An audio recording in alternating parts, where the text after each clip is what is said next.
Nancy Pelosi passed a bill the Senate can't pass. And Harry Reid is pushing a bill the House won't pass. And what they're doing is going to the members in their chambers and making every little nip and tuck adjustment to cobble together the majority in the House and the 60 votes in the Senate. And then they figure they'll put them together and they'll come up with some kind of compromise. But the issues that remain are huge. Is there going to be a government health insurance plan? The fiscal conservatives want very shallow subsidies and very steep penalties to make people buy insurance. The socialists want huge subsidies and minimal penalties, and they want higher taxes. So who's going to prevail in that? They say the cost of this bill is $940 billion over 10 years. It's not. It's $940 billion over 6 years. They only started in 2013. That reason is that they want to get 4 years of your tax revenue and only 6 years of spending, and say that taken together over the 10 years, it doesn't add to the deficit. But in each year, you're spending a lot more than you're taking in.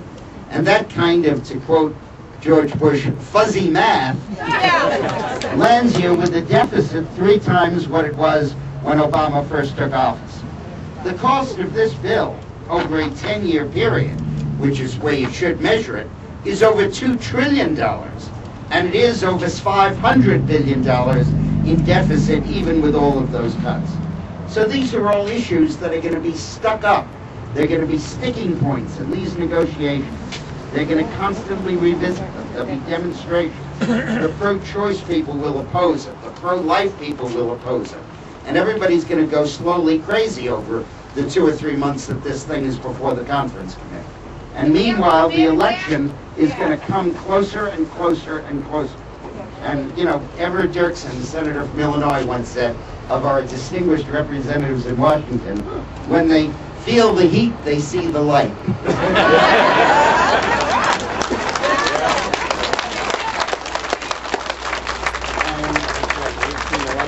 More and more this bill is going to become unpopular. More and more people are going to learn what this bill provides and how much it's going to cost people. More and more people will be joining our rally here. It'll grow each month if we hold it, until eventually it's a sea of people out there, because the more you learn about these bills, the more you have to hate them. And I believe that the chances for enactment will drop week by week, month by month, as this process unfolds. Good.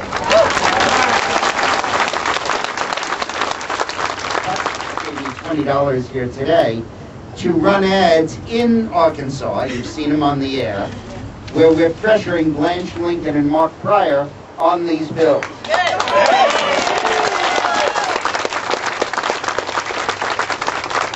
You can tell from the polling that this is having an impact. And the New York Times the other day asked Blanche Lincoln what she'd do on the bill, and she said, and I think I'm more or less quoting her now, "I have to represent the people of Arkansas. All right. And their opinions are going to matter a great deal more to me than that of the leadership in the United States Senate." Well, I got news for you. She wouldn't have said that 2 months ago. 2 months ago, we would have gotten a long speech about the need to cover the uninsured, and America ranks below Zimbabwe in healthcare or something. Now we suddenly get that she's worried about what the people of Arkansas are thinking. And that's because you all make some noise. Act like this is a Razorback team.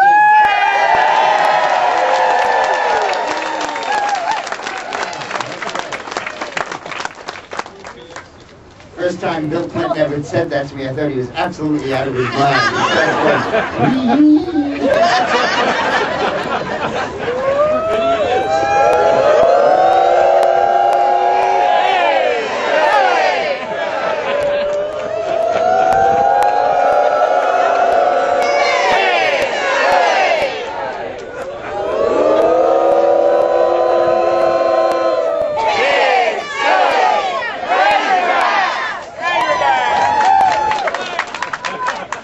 You all finished? I don't know. Yeah, that's it. That's the whole thing.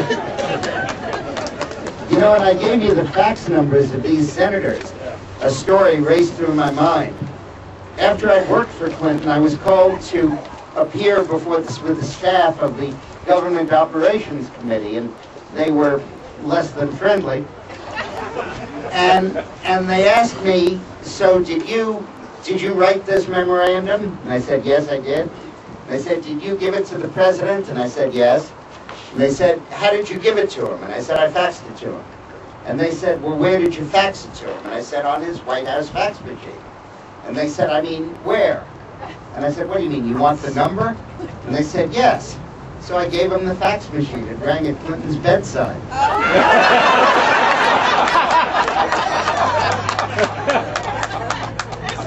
Didn't always wake her up.